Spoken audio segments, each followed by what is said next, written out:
Hagamos una pausa y abramos una puerta a la imaginación. La tarde está en plenitud, tu programa de arte y cultura. Idea, producción general y conducción, Luis Raúl Calvo y Nora Patricia Nardo. Con la participación especial de Adriana Gaspar. Auspicia Proyecto Cultural Generación Abierta. www.generacionabierta.com.ar. Porque compartir los sueños es algo digno para celebrar. Unite a nosotros en la FM Amadeus 91.1. Hola, ¿qué tal? Buenas tardes. Nuevamente acá en la 91.1 Amadeus con La Tarde Está en Plenitud. Arte y cultura, también entrevistas. Nos acompaña en la operación técnica Ricardo Piñero. Nuestros teléfonos 4300-0114, 5031-9801. ¿Qué tal, Nora? ¿Cómo estás? ¿Qué tal? Buenas tardes a todos y a todas nuestras oyentes. Una alegría compartir con ustedes este nuevo programa. Acá en La Tarde Está en Plenitud en FM Amadeus 91.1. A pesar de un breve temporal de lluvia con sol, ¿no? Que tuvimos hace media hora, una hora. Y el calor intenso y este tiempo y estos cambios climáticos que hay que tener en cuenta. Y muy feliz por la noche de ayer, en este café literario y de arte Antonio Aliberti, que ya cumplió 34 años y que se está realizando en Rebochinche Bar, Callao 68, a las 18. Gusta mucho el lugar, ¿eh?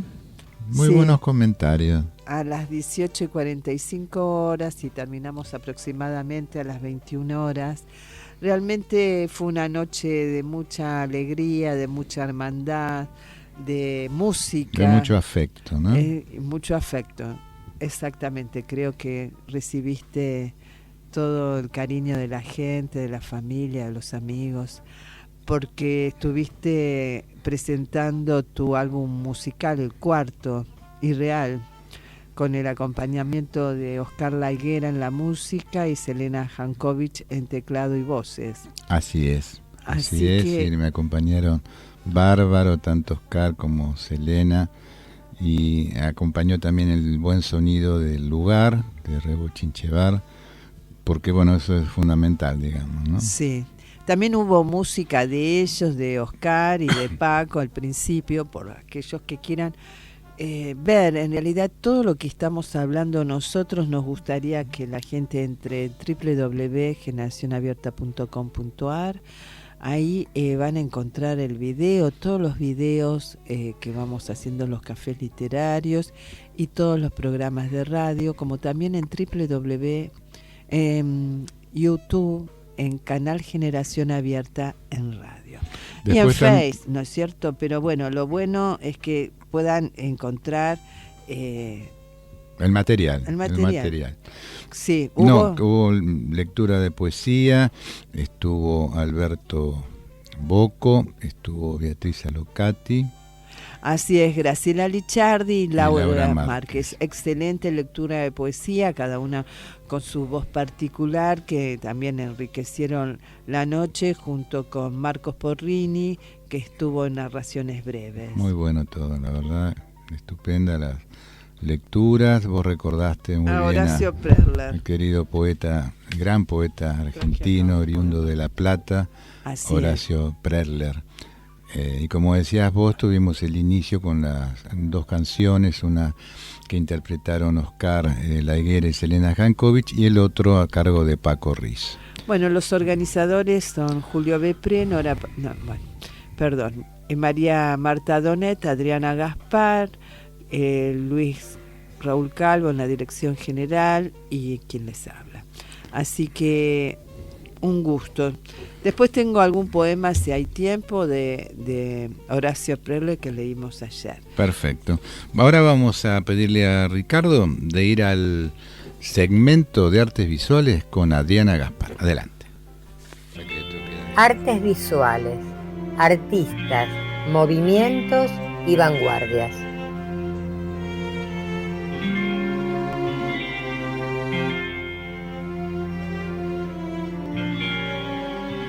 Buenas tardes a toda la audiencia de La Tarde Está en Plenitud. Hoy les voy a hablar de una artista colombiana, Doris Salcedo, quien nació en Bogotá en 1958, artista visual, que tiene una obra, un trabajo que en cierta manera responde a la situación política en Colombia. Ella, por ejemplo, frecuentemente utiliza muebles en sus esculturas que los despoja de toda esa naturaleza familiar, de todo ese contexto que esos muebles pueden acarrear, que vienen de historia en historia, para otorgarle otro aire, otra esencia, una esencia de malestar, de horror, dado la problemática que ella aborda de lo que atravesó y atraviesa su país. Entonces ella resignifica estos muebles, estas obras, y las va colocando, las pone en diálogo desde otra atmósfera, desde otra esencia, ¿no? Para un poco manifestar ese horror, esa vivencia, sobre todo que viven las mujeres que han habitado Colombia, ¿no? Ella ha ganado importantes premios, como el Premio Velázquez de Artes Plásticas en el 2010, ha ganado premios de escultura, fue galardonada además con el Premio de Arte Hornura, fue infinito los premios que obtuvo, fue alguien que estudió en distintas ciudades también, no solo en su país, realizó un posgrado en la ciudad de Nueva York, realizó un doctorado en su país. Si tenemos que ubicarla dentro de una estética, ella trabaja el arte como activismo, ha recibido distinciones como por ejemplo la beca Guggenheim e innumerables premios, ¿no es cierto? En lo que tiene que ver a su educación, podemos decir, estudió en la Universidad de Arte de Jorge Tadeo Lozana de Bogotá, mediados de la década del 80 hizo un posgrado en la Universidad de Nueva York, pero siempre regresa a su país y allí dirige la Escuela de Artes Plásticas y el Instituto de Bellas Artes. Para todo esto, como dije antes, fue una de las artistas que supo obtener la beca Guggenheim. Esto quizás la hace más conocida en este relato, en esta narrativa, en el ámbito de las artes visuales. En ese momento ella se da cuenta un poco de lo que desea y quiere hacer como artista, ¿no? Y ella hace todo un trabajo de investigación que me parece muy interesante. Hace una relectura de todo lo que atravesó su país y se dirige a las zonas más deprimidas de Colombia. Y allí ella habla con distintas personas, familiares, de personas que han sido asesinadas por la violencia, de mujeres que han sido violadas, y ella utiliza, en el buen sentido de la palabra, estos testimonios. Con estos testimonios la artista trabaja para tomarlos como base, como esencia en la creación de estas obras que narran un poco el horror. Hay algo interesante, que es que la artista no graba los testimonios, sino que lo que hace es escuchar y luego lo traduce en su obra. Una obra que ha sido exhibida en diferentes instituciones públicas y privadas de diferentes ciudades del mundo, como por ejemplo estuvo en el Reina Sofía, en Madrid, en Roma, en Nueva York, en México, en el Pompidou. También participó de la Bienal de San Pablo, de la Bienal de Kassel. Su obra es muy reconocida. Publicó un libro en el año 2000 sobre su obra. Es una de las artistas de su país más trascendente en esta escena contemporánea, pero sobre todo en la escena internacional, ¿no? Es una artista muy reconocida por su obra y su trayectoria internacionalmente. Por eso también ella fue reconocida en el libro de grandes artistas, donde hay un relato de la historia de 400 mujeres durante un periodo casi de 5 siglos, ¿no es cierto? Y esto es sumamente importante para ella. Su obra es muy escultórica y toma conceptos como la violencia política de su país, pero no la acota a su país, digamos, la extiende al mundo. Ella trabaja sobre el sufrimiento quizás de las víctimas de distintas situaciones, las que se encuentran en un estado de vulnerabilidad absoluta. Indaga en la historia humana para poder generar sus producciones. Ella pone en diálogo esta cuestión que tiene que ver la temática, que es sumamente importante en su obra, con la materialidad que utiliza. Y como dije antes, estos muebles que ella adopta, los descontextualiza, pero para sumergirlos en el horror, en ese horror que sufre la humanidad, no solo quienes habitan el territorio de su país. La verdad que es un artista muy sensible, un artista que siempre empatiza con la víctima para poder ir creando y generando todo un proceso conceptual para llegar a esa obra materializada en un objeto donde el horror, donde la tragedia forman parte de su corpus de obra. Como dije antes, ella hay una muestra que la dedica específicamente a las mujeres que han sido violadas en su país durante el conflicto armado. Una artista muy comprometida con el tiempo que le toca atravesar, ¿no? Es una artista contemporánea, joven. Y me gustaría quizás en otro programa abordar alguna serie muy puntual de ella, porque nuestra audiencia merece conocer en particular determinadas obras de Doris Salcedo, porque realmente es una obra muy exquisita de una de las más importantes artistas, no solo latinoamericanas, sino del mundo contemporáneo. Y con esto me despido hasta la próxima semana.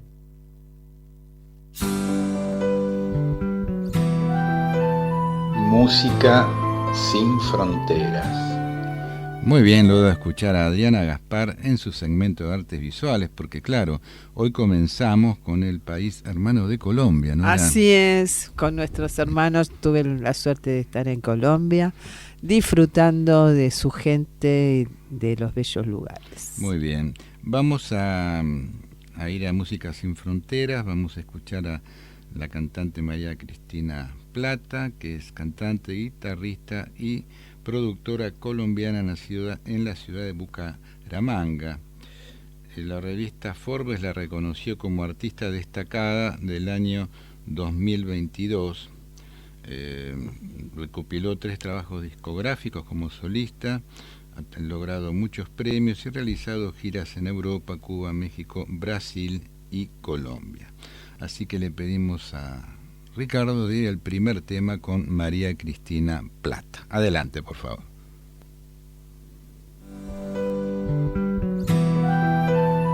Música sin fronteras.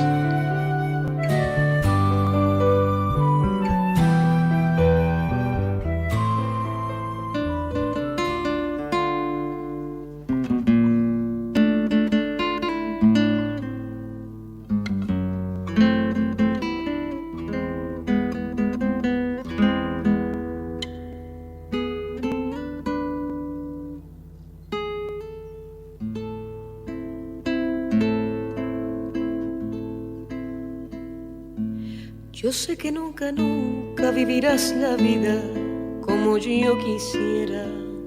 Yo sé que no eres mala, pero no te importa lo que yo te quiera.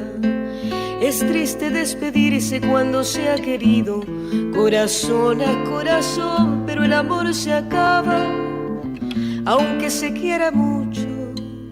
Y desgraciadamente tu maldito orgullo destrozó mi amor.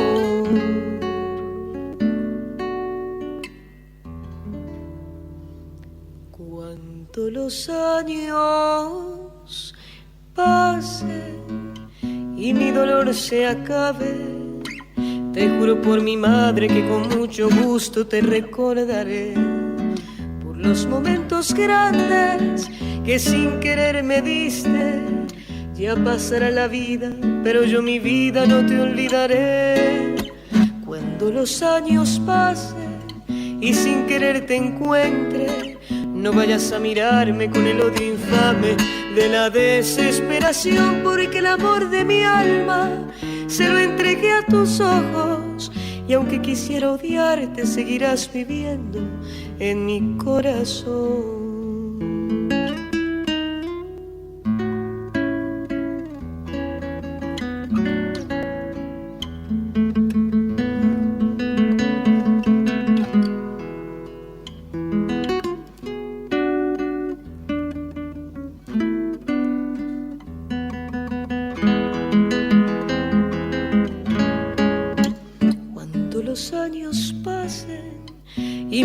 Se acabe, te juro por mi madre que con mucho gusto te recordaré, por los momentos grandes que sin querer me diste.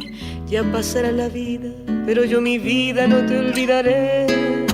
Cuando los años pasen y sin querer te encuentre, no vayas a mirarme con el odio infame de la desesperación, porque el amor de mi alma se lo entregué a tus ojos, y aunque quisiera odiarte, seguirás viviendo en mi corazón.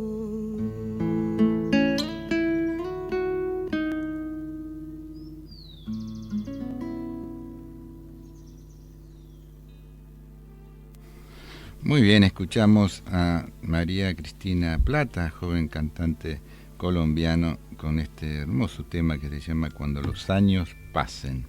Hermosa voz, realmente, sí. Clara. Me gustó escucharla. Vamos, poemas de Álvaro Mutis. El deseo. Hay que inventar una nueva soledad para el deseo. Una vasta soledad de delgadas orillas en donde se extienda a sus anchas el ronco sonido del deseo. Abramos de nuevo todas las venas del placer, que salten los altos surtidores, no importa hacia dónde. Nada se ha hecho aún. Cuando teníamos algo andado, alguien se detuvo en el camino para ordenar sus vestiduras y todos se detuvieron tras él. Sigamos la marcha. Hay cauces secos en donde pueden viajar aún aguas magníficas. Recordar las bestias de que hablábamos. Ellas pueden ayudarnos antes de que sea tarde y torne la charanga a entubiar el cielo con su música estridente. Álvaro Mutis Jaramillo nació en Bogotá 25 de agosto de 1923 y falleció en la Ciudad de México el 22 de septiembre de 2013. Novelista y poeta colombiano, vivió en México desde su juventud hasta su muerte. Es considerado por los críticos uno de los escritores hispanoamericanos contemporáneos más importantes a lo largo de su carrera literaria, y recibió, entre otros, el premio Javier Villaurrutia en 1988, el premio Príncipe de Asturias de las Letras en 1997, el premio Reina Sofía de Poesía Iberoamericana en 1997, el premio Cervantes en 2001 y el premio Internacional Neusta de Literatura en el año 2002. Como dijimos, nacido en 1923 y fallecido en el año 2013. Letanía. Esta era la letanía recitada por el gaviero mientras se bañaba las torrenteras del delta. Agonía de los oscuros recoge tus frutos. Miedo de los mayores disuelve la esperanza. Ansia de los débiles mitiga sus ramas. Agua de los muertos, mide tu cauce. Campana de las minas, modera tus voces. Orgullo del deseo, olvida tus dones. Herencia de los fuertes, rinde tus armas. Llanto de las olvidadas, rescata tus frutos. Y así seguía indefinitivamente, mientras el ruido de las aguas ahogaba su voz y la tarde refrescaba sus carnes aceradas por los oficios más variados y oscuros. Ciudad. Un llanto de mujer interminable, sosegado, casi tranquilo. En la noche un llanto de mujer me ha despertado.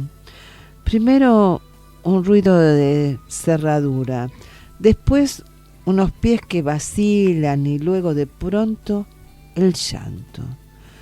Suspiros intermitentes como caídos de un agua interior, densa, imperiosa e inagotable, como esclusa que acumula y libera sus aguas, o como hélice secreta que detiene y reanuda su trabajo, trasegando el blanco tiempo de la noche.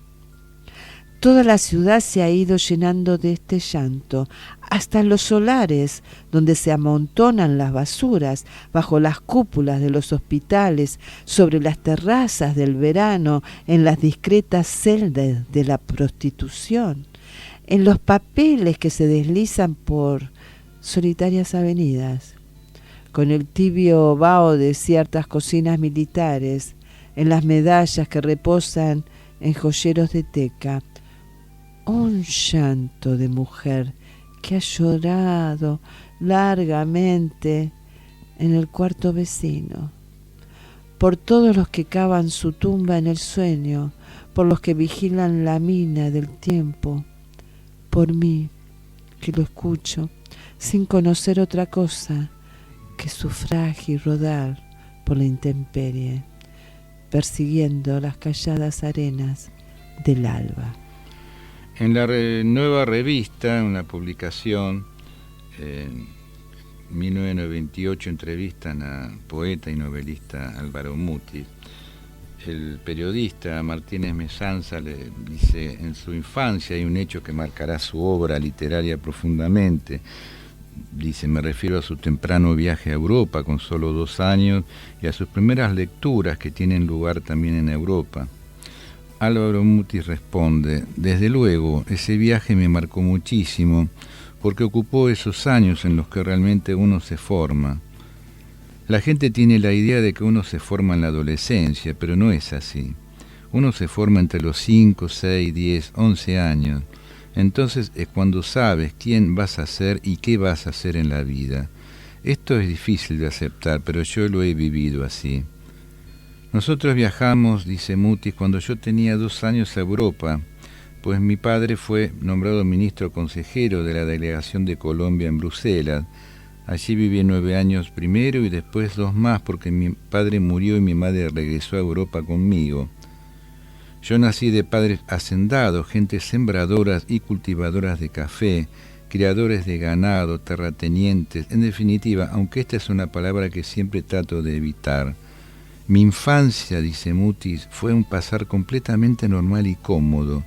Todos los niños tienen una idea muy curiosa y muy fuerte, que es: aquí voy a vivir y de aquí soy yo. Esto ya no me lo puede quitar nadie. El colegio, los cambios de estación, las ciudades, el país, con todo lo que eso significa. Luego continúa diciendo Álvaro Mutis: cuando nosotros tuvimos que regresar a Colombia, yo no entendía nada y me decía: ¿por qué regresar a Colombia? Mi madre, que tenía los pies sobre la tierra, con una disposición y disponibilidad de la vida muy alegre y generosa, en ese momento fue muy dura y me dijo: mira, Álvaro, esto se acabó. Yo me quedé paralizado. ¿Qué quería decir con eso? Subimos al barco y llegamos a Colombia. No es que Colombia fuera para mí un país desconocido.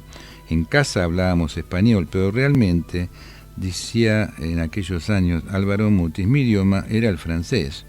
En el camino a casa tuve la fortuna y esto lo he dicho, repetido 1000 veces, de que nos paramos en una hacienda de café y caña que había fundado mi abuelo. Aquello era el paraíso, flores por todas partes, 2 ríos que confluían junto al edificio de la hacienda y una belleza de la naturaleza tan absoluta que yo empecé a disfrutar de ello como algo completamente irreal, pues era lo menos parecido al clima de Bélgica. Esto me marcó tremendamente. Ya cuando llegamos a Bogotá, la ciudad no me gustó. Bogotá está a 3.000 metros de altura, en plenos Andes, hacía frío. Yo acababa de estar exactamente en el paraíso, y eso influyó muchísimo en mí. Bélgica quedó atrás como un recuerdo, como una especie de armario al cual yo iba a coger imágenes y el idioma. Sin embargo, toda la presencia de la naturaleza que aparece en mi poesía y en las 7 novelas nacen de la hacienda y sus ríos. Eso hizo de mí un pésimo estudiante, naturalmente, porque lo que yo quería era volver allí a leer. Fui un lector devorador. Bueno, estos son algunos conceptos de Álvaro Mutis en esta entrevista que le realizan en Nueva Revista en el año 1998, hablando de sus primeros años de vida y, como dice bien él, esos años que lo marcaron, ¿no? Sí, profundamente. Marcaron su subjetividad desde chico, desde ¿no? Chico. Sí, los primeros años, él dice que los primeros años son hasta los 11 años, ¿no? Que son los años que marcan. Y qué importante la lectura también remarca, ¿no? Así es. Bueno, vamos a ir a otro tema musical con María Cristina Plata. Adelante, Ricardo, por favor. Música sin fronteras.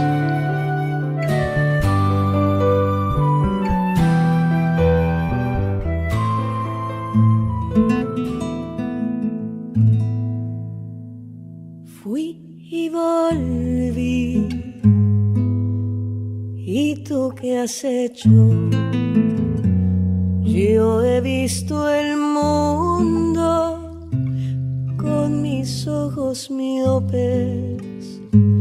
Yo pisé la arena, miré la noche y a la luna la vi. Fui y volví, ¿y tú qué has hecho? Yo he visto el mundo con mis ojos miopes.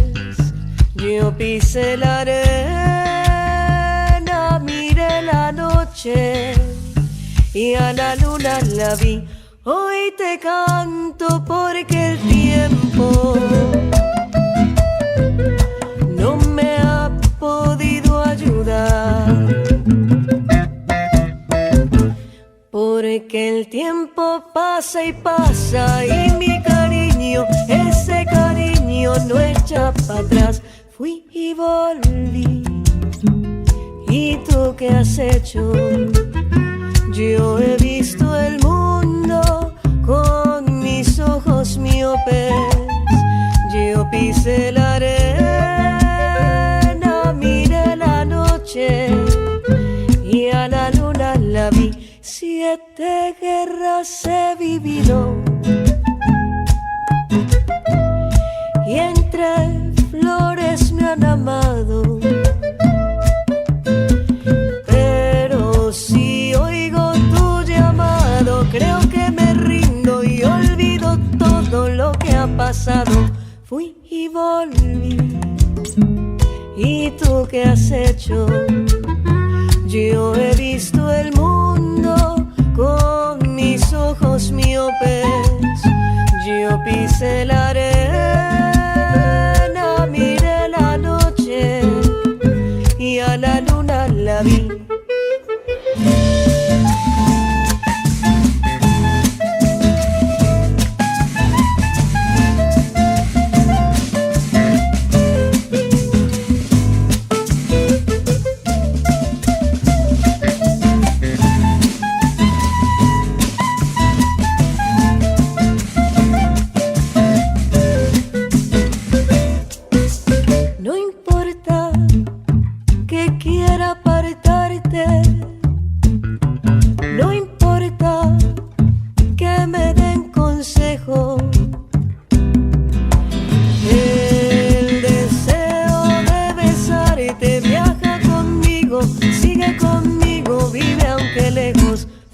y volví.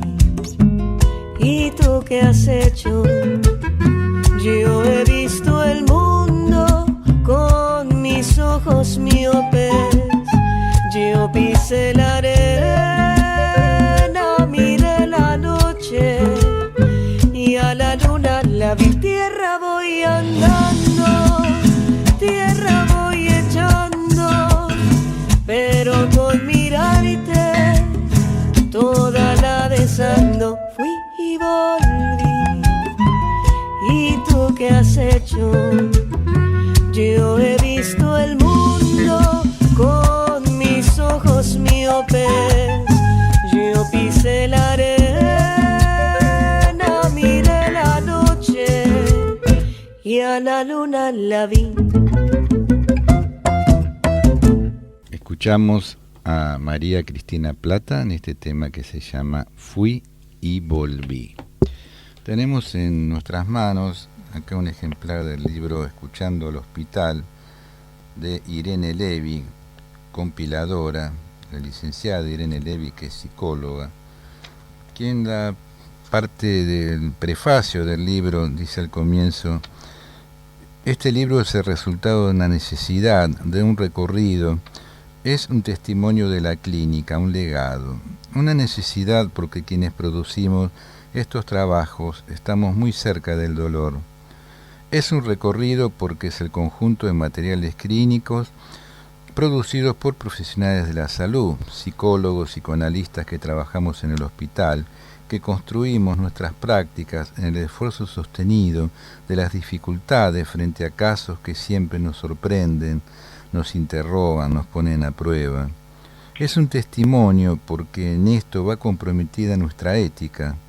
Es una forma de responder al lugar generoso que es el hospital público, de los pacientes que nos permiten ejercer nuestras prácticas, quienes de solo vernos pasar delante con el guardapolvo blanco, sienten un principio de alivio.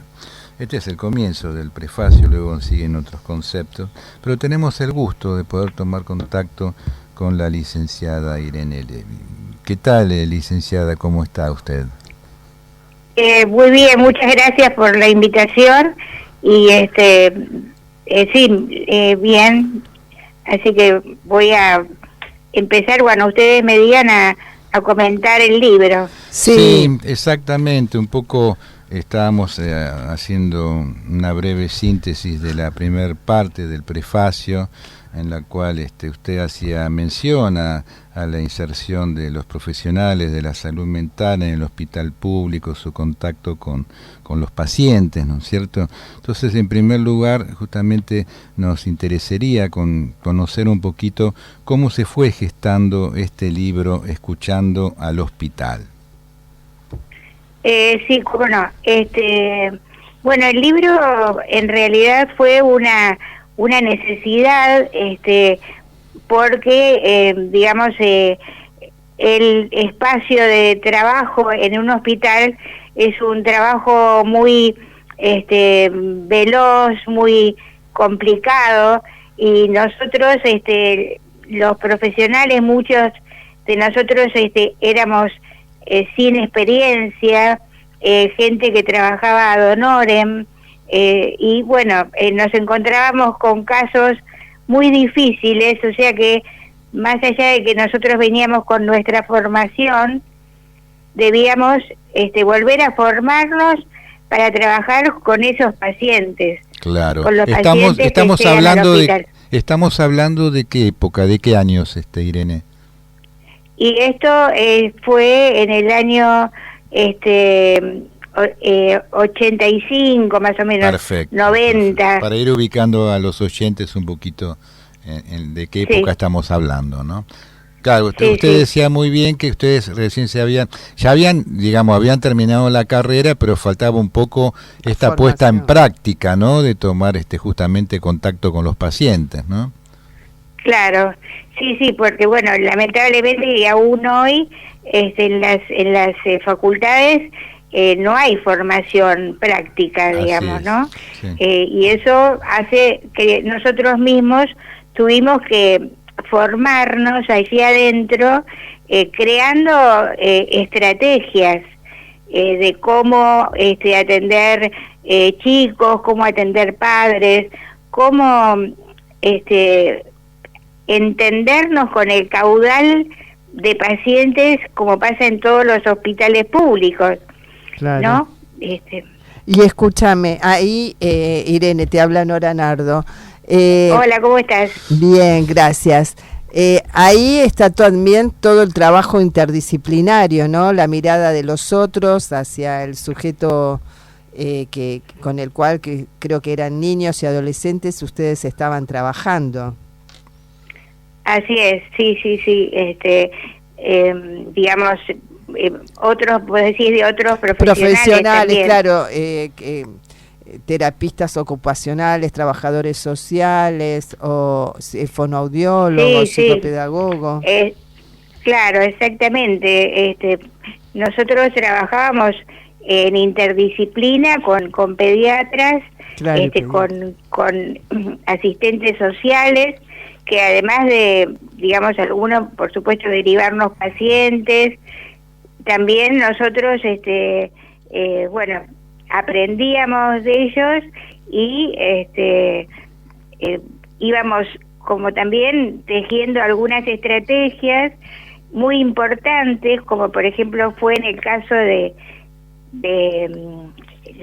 con la asistente social, sí, que en el año 2000, cuando había una gran complicación social, hacemos una interdisciplina en la admisión de pacientes, como para poder trabajar desde el comienzo situaciones de maltrato familiar, de cambios de vivienda, del chico que iba y que va todavía a la escuela para comer, la falta de alimentación adecuada. Bueno, todo eso detectándolo desde la admisión es mucho más útil que no escucharlo directamente, claro, ¿no? Seguramente trabajaban en forma coordinada con la escuela luego, ¿no?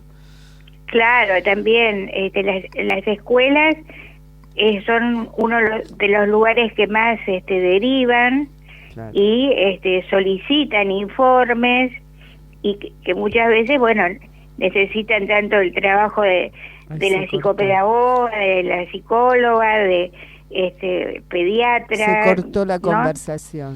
Este libro, digamos, entre otras cosas, porque escriben varios compañeros, ¿no?, del hospital en ese momento en el cual usted comenta que está trabajando en las fines de la década del 80, les permitió también a ustedes, por un lado, dejar un registro histórico de ese tiempo, ¿no?, en este libro, y aparte la posibilidad de poder conceptualizar, ¿no?, en un material escrito toda esta práctica que ustedes fueron llevando a cabo, ¿no es cierto? Claro, por supuesto.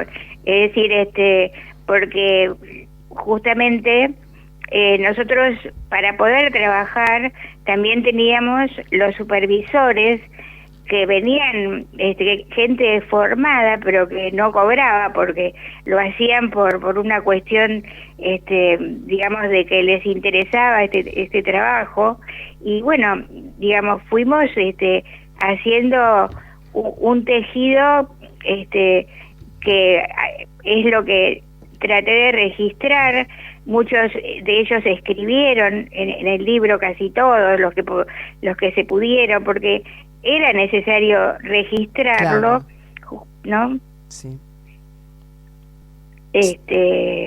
Porque la rapidez con la que sucedían los acontecimientos a veces no nos permitía entender qué es lo que estaba pasando, ¿no? Claro.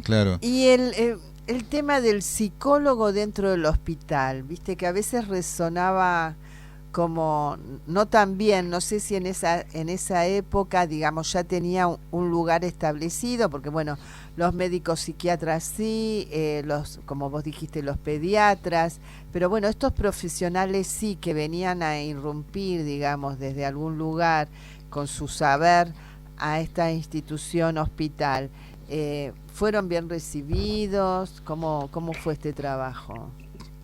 Bueno, en principio, el servicio de psicopatología del Hospital Ramos Mejía fue desaparecido por completo en el año 1976 durante la dictadura militar, Claro. hasta el año 1987. En ese momento contaba con 60 profesionales y al frente estaba la doctora Blanca Montevecchio. Sí. Y se mantuvo solo un consultorio de psicosomática en clínica médica, que al frente estaba el doctor Reintevi. Y después, en esa época, se volvió a abrir después, de vuelta. Pero también los psicólogos no teníamos un lugar muy apreciado, digamos, dentro del hospital, como que, bueno, no era lo mismo ser médico que psicólogo, ¿no? Pero bueno, ese era uno de los temas en que tratábamos de posicionarnos en nuestra profesión, en el aprendizaje, cursos. De todas formas, por la época que estás hablando, ya creo que estamos hablando de la época de Raúl Alfonsín, y justamente Raúl Alfonsín le dio un apoyo muy importante a los psicólogos. Recuerdo muy bien que lo hizo en una pregunta que le habían hecho cuando él era candidato a presidente, que consideraba que la labor del psicólogo era muy importante y que él iba a apoyar, y efectivamente después logramos algo muy importante, porque hubo un momento en el año 80 en que directamente querían hacer desaparecer la carrera de psicología, los militares genocidas que estaban en ese momento en el poder, ¿no? Así que bueno, ya en esa época afortunadamente hubo un cambio importante. De hecho, yo trabajé 5 años en el Hospital Borda y realmente puedo decir que la relación con los psicólogos y con los psiquiatras fue maravillosa, realmente un trato y un respeto profesional muy importante, ¿no? Claro, en el Borda se lograron cosas muy interesantes con los pacientes, con la creatividad, la escritura, ¿no? Claro, claro. Yo creo que los psicólogos seguimos adelante, pues, como se dice, por prepotencia de trabajo. Contad un poquito a los oyentes los títulos de los libros, del libro, digamos, los capítulos, ¿no?, que tienen que ver con este libro, Escuchando al Hospital. ¿Qué problemáticas abordan ustedes? Bueno, y las problemáticas son, por ejemplo, digamos, describir casos clínicos directamente, cosas que sucedieron, después distintas estrategias de caso clínico con la intervención del servicio social, los la padres, experiencia ¿Hola? Perdón, los padres también tienen un lugar, ¿no? Como que leí un capítulo dedicado a los padres. Exacto, eso fue muy importante porque, como todos los hospitales, nosotros teníamos mucha demanda. Entonces había lista de espera. Y en la lista de espera el paciente sigue sufriendo, obviamente.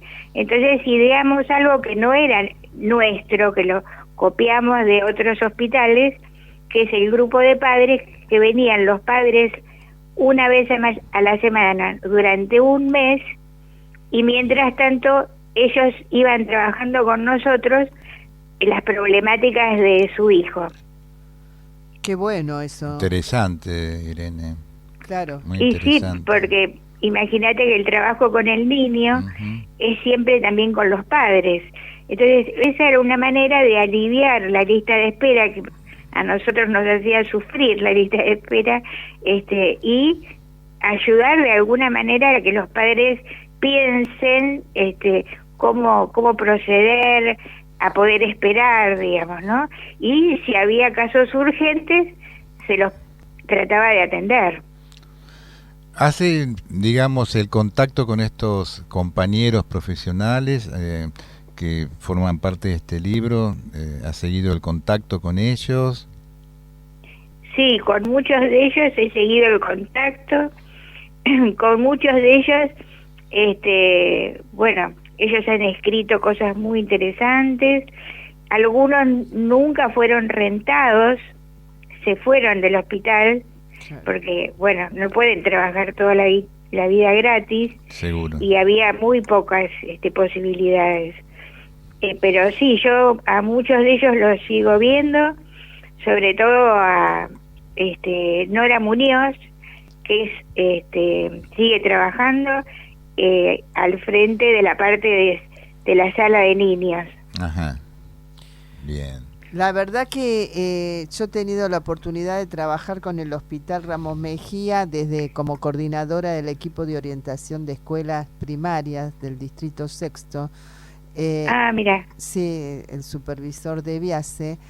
Conformamos una mesa de salud donde venían los hospitales y venía gente del Hospital Ramos, también del Durán y otro más. Y se trabajó de una forma coordinada, como vos bien decís, y tenían en cuenta de intentar atender a los chicos, como no pasaba en otros hospitales.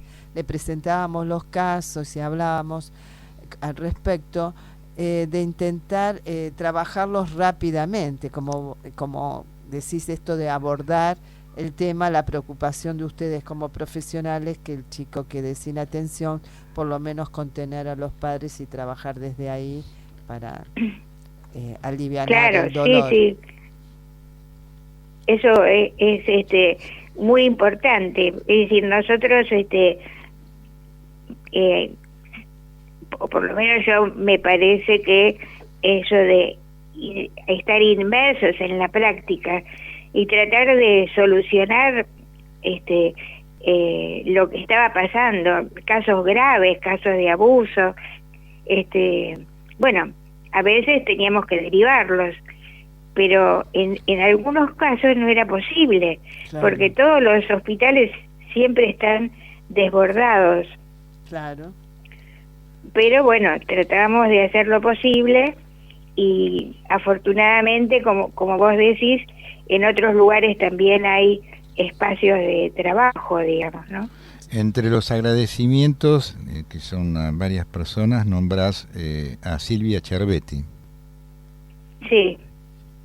Bueno, Silvia Cervetti fue mi primera psicóloga, estuvo al frente de la Asociación de Psicólogos de Buenos Aires, una gran trabajadora, una gran persona, de la cual no me voy a olvidar nunca. Aparte ella, bueno, trabajó también en el Hospital Ramos Mejía, pero fue una de las personas que se tuvo que ir, digamos, se tuvo que ir no porque la echaron, sino porque no toleró. Hay personas que no toleran y tienen toda la razón del mundo seguir trabajando en determinadas condiciones que en ese momento eran todavía más precarias, en el sentido de que la posibilidad de que a uno lo renten estaba tan lejana o imposible que, bueno, ella prefirió seguir con sus otros trabajos. Claro, porque tenía muchos trabajos. Así es. Y actualmente, Irene, ¿qué estás haciendo en lo que tiene que ver con tu profesión? Y actualmente estoy por intentar editar un libro de investigación sobre estrategias breves de atención psicológica a niños, que lo empecé en el hospital y lo trabajé allí en el hospital, y bueno, y quisiera editarlo. Entonces me voy a volver a acercar al material a ver si puedo hacerlo. Qué bueno, después, es un hermoso muy buen proyecto. Sí, porque la verdad que yo fui a unas clases en la facultad de psicología, y una de las personas que dictaba este tema de la investigación me emocionó cuando me dijo: mira, de esto no hay. Entonces, bueno, yo lo armé, todo eso, y seguí trabajando, pero bueno, nunca lo publiqué. Vamos a ver más adelante si puedo hacerlo. Bueno, seguramente que sí, Irene. Bueno, te agradecemos mucho, realmente un gusto haber podido conversar sobre este libro, Escuchando al Hospital, y mucha suerte con este nuevo proyecto editorial.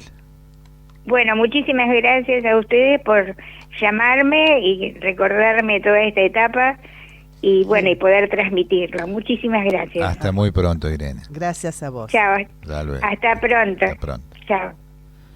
Interesante todo el recorrido de Irene Levy Sí, en muy el interesante. hospital.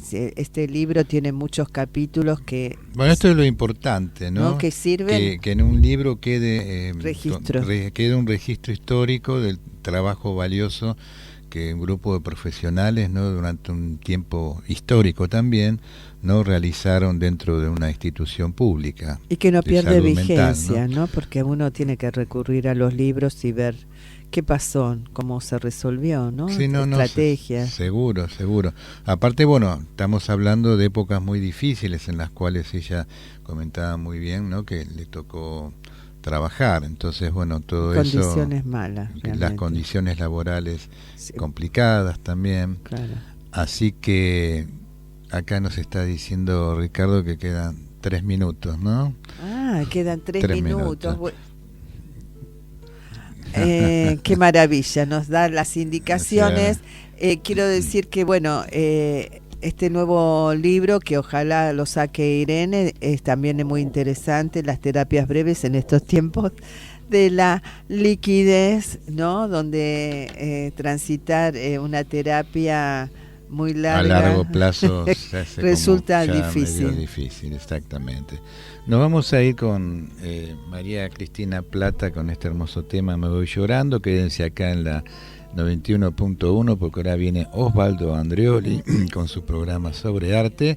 Le agradecemos a Ricardo Piñero por todo su apoyo y colaboración en la parte técnica y nos vamos. Recordando que compartir los sueños Es algo digno para celebrar. Muchas gracias.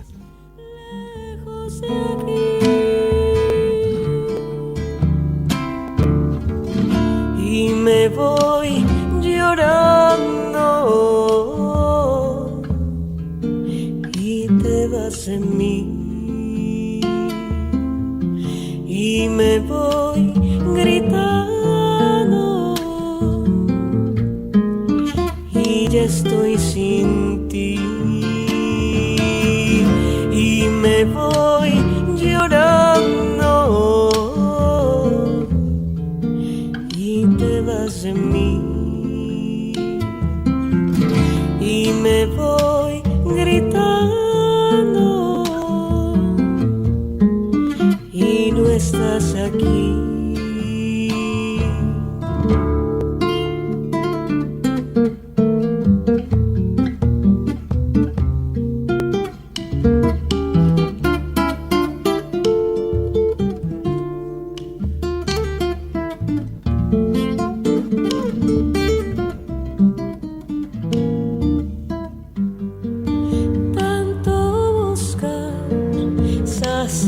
Mi boca aquí